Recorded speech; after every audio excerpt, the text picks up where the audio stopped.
All right, everybody. So we're going to take a quick break from reading our Of Mice and Men chapters. And I actually wanted to review the effect of sentence length in writing, especially because we see Steinbeck use some shorter sentences, some longer sentences, and usually they are to convey different points or to create a different type of emphasis. So I think that this is something that you'll find in a lot of different novels or pieces of writing, and authors usually strategically plan out their sentence lengths to emphasize different points. So, for example, this passage says, her mood continued to decline. She wasn't eating, she never left the house, she barely slept. Every day was a struggle. So you see very short, kind of punchy sentences in this passage. And then we have this passage that says, her mood continued to decline because she wasn't eating and she never left the house. As she barely slept, every day was a struggle. So they're saying the same thing, but they have some different connotation and a different expression through each sentence. So this information over on the side says they do convey the same information, but one of them uses 5 shorter sentences and the other one uses 2 longer ones. And as you can tell, I read those 2 passages very differently, although they mean the same thing and they're trying to get across the same type of information. So take a moment to reflect on which one do you think is more effective and why you think it's more effective, or even just which one you think sounds better or that could portray its meaning better. So like I said, the first one there is a bit more punchy. It's more to the point, and it gives this mood of very stilted and static.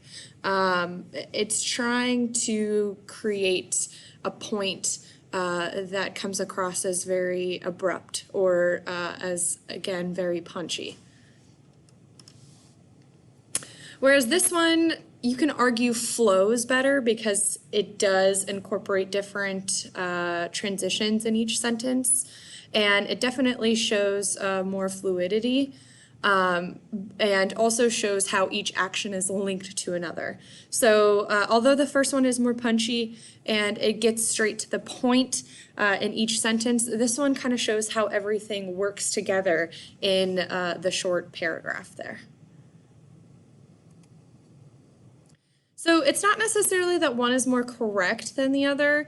It does depend on what the author wants in terms of the mood and the tone.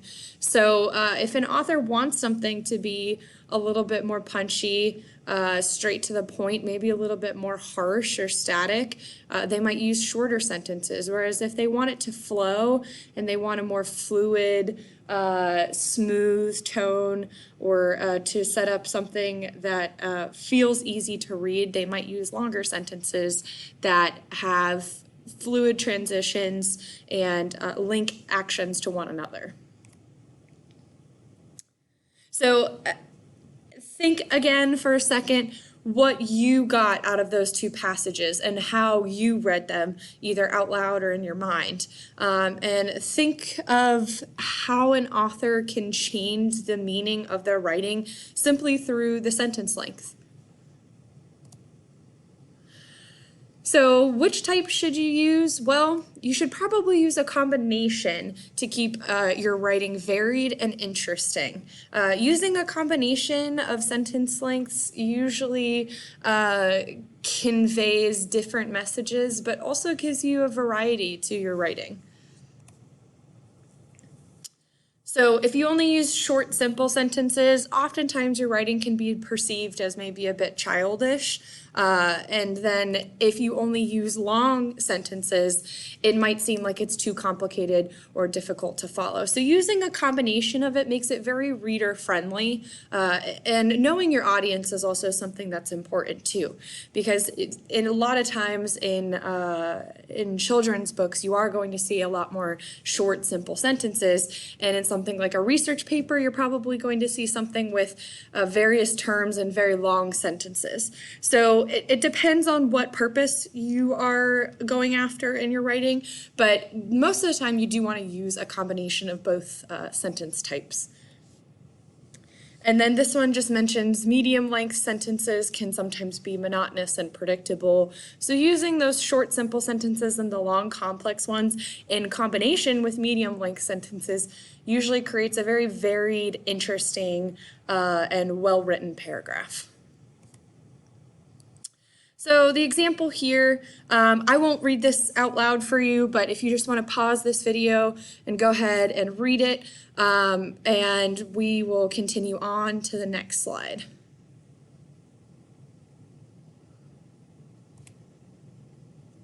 So looking at the number of words in each sentence, you can see that they're very varied. In that first one, there's 9, second one, 15. The third one only has 2 words. Then we go up to 16 to 33, all the way up to 41, 11, and then back again to 5. So this has a lot of different sentence length and a lot of variation between sentences in this paragraph. So that 2-word sentence there, it's meant to exaggerate a point. And it's supposed to convey some type of punch into the writing to, again, emphasize and exaggerate the point that they were making in the previous sentence. So sometimes that's necessary to get a point across, but it could also help emphasize the reading for your reader or for your audience, and make it a point that the audience needs to pay attention to the sentence that they just read, because it is important in the context of your writing. So the varied sentence lengths add to the fluency of this writing, because one, it varies the different sentences that you're reading to make it more interesting. It doesn't at any point get monotonous or feel beyond the reader's comprehension skills. So the incorporation of different sentence lengths really helps the overall fluency and the readability of this paragraph. So then we have this passage here. Again, I won't read this just for time's sake. So if you want to pause, take a look at this, but you can automatically see the stark difference in this paragraph in comparison with the last one. But again, please pause this video, go ahead and read this, and I'll go on to the next slide.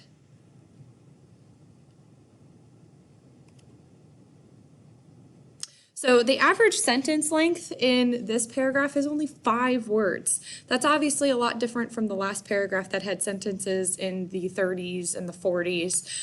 This one is trying to make a point of being short and getting straight to the point. And also the short sentences imitate the action and movement that's being described here too. So trying to match your sentences with the actions that you're writing about can also really impact your reader and make them feel more involved in the text, and actually get them to pay attention to how the words work with what's also being described. So a lot of times you'll see sentences that follow along or correlate with what's happening in that scene, whether it's short sentences, longer sentences for monologues or things like that. They usually try and imitate the action, or a good paragraph usually tries to imitate the action of what's happening to really emphasize on the emotions within what's being described. So what is the perfect sentence length? Well, there isn't one. Again, stressing on this point of variation, it is really important to vary your sentences and incorporate long, medium, and short sentences to give your reader some variety and also make your writing interesting and diverse. Now, editors sometimes can suggest your sentences to be below 30 to 40 words, but if you're trying to emphasize a point on a monologue or somebody who's wordy in a text, or you create a character who's usually long-winded, sometimes it's beneficial to incorporate sentences that are over this length to characterize somebody or make a point. Fun fact is, J.K. Rowling, the author for the Harry Potter novels, her average sentence length was about 12 words, which is, I would say, a medium sentence length, short to medium. But again, that's very fitting for what her audience was supposed to be. Her audience was supposed to be middle to high school students who were supposed to be entertained and also be able to easily follow along with her writing. So the shorter to medium sentence length for that would work out really well in terms of considering the audience that she was trying to aim for with the Harry Potter novels. But again, I'll stress on this one more time. Just remember when it comes to sentence length to keep it varied. And also keep in mind what you're writing about in your paragraphs. Match your sentence length to your characters, to a point that you're trying to stress. Consider your audience as well. There's multiple things to consider when thinking about sentence length, which isn't often mentioned, but it can really influence your writing, and it can improve it or hinder it depending on what you're going for and what you're able to achieve through your sentence length. So this is something to pay attention to when we're reading Of Mice and Men, because Steinbeck did try and match his sentence length a lot of times with the actions that were happening in the novel. So keep this in mind as we continue reading, especially with particular scenes that I'll draw your attention to in terms of the sentence length. But this is something to keep in mind for not only our reading of Mice and Men, but for other novels that we'll read in the future as well.